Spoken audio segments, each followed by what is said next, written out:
Just go through this topic with you, 2.6 selection tools and processes.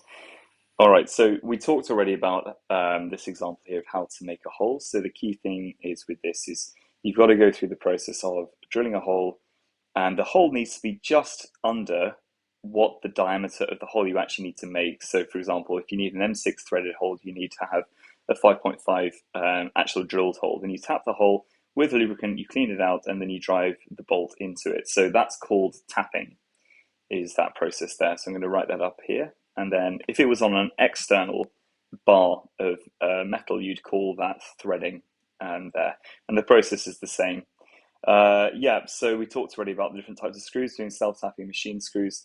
Yeah, and then really the duality we're talking about here is, as we said, is really, are the manufacturers going for precision or are they going for speed? And it really comes down to your business model. If you're like Xiaomi, you kind of like go high volume and you sell cheaper. Or if you're like Apple, say, I mean, Apple still go high volume, but you go, they would say that they prioritize precision and quality over, I guess, over like quantity or range of products or something like that. Now, in terms of actual choosing, like selection of processes, because I mean that's what this section is called here.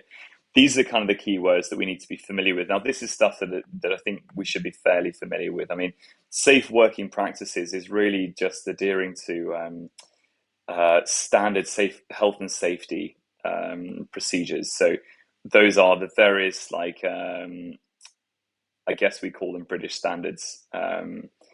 That need to be made sure that are followed so that you're not in breach of any or infringement of any health and safety standards.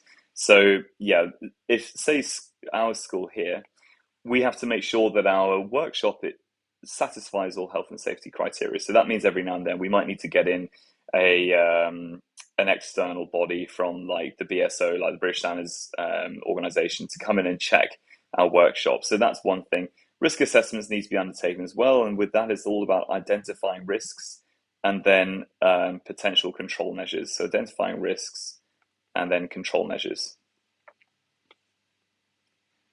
and that's to make the workshop safe to work in.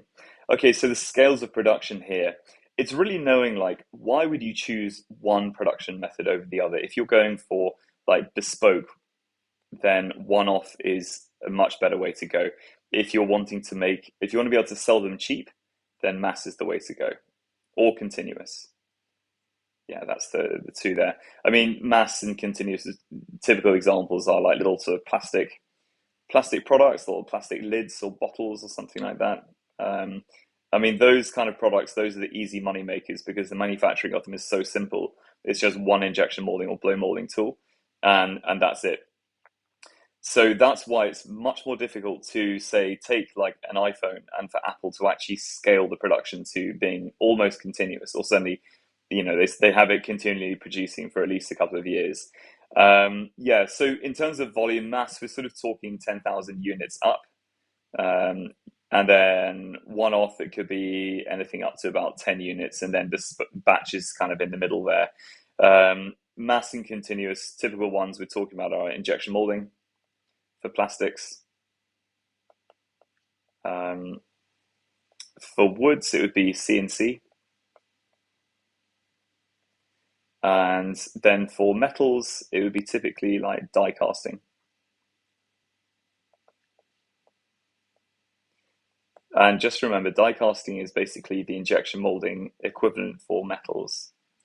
Okay, so you can have a go at this little slide here. So I'd like you to just try and figure out like what are the one-off batch and mass techniques. I mean, we've already got injection molding in here, so I'm just going to write down injection molding in this one here. So injection molding, because that could never be a batch production manufacturing method because the cost of setting up is too high.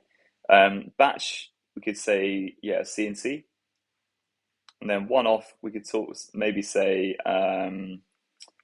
you pick a process like hand welding or something. Yeah. Yeah, so see if you can have a little look through the textbook and or any other resources we've done and see if you can identify which one's which. And then same with this, like this is a little activity looking at if you're going to make this cap from on a one-off basis, or oh, that was actually meant to say mass, what would be the method of choice for this? So how do you make these in mass? Now I think we've already talked about that. I'm going to call that IJ. And then if we were going to make them one-off, what we do, that's more challenging. So if you're making a prototype, what would you do? Now I'd say at A level, 3D printing is a very broad term because there's so many methods now. I would actually pick one specifically. I would say either FDM, which is what the little enders we've got are, or we use the DLP resin printer. Now you guys can Google what those are. Then after that, we'd need to paint and sand and finish after that to get a realistic and a high performing one-off for that. Okay, and there's a load of questions you can then have a go at, which also have the mark scheme in them as well.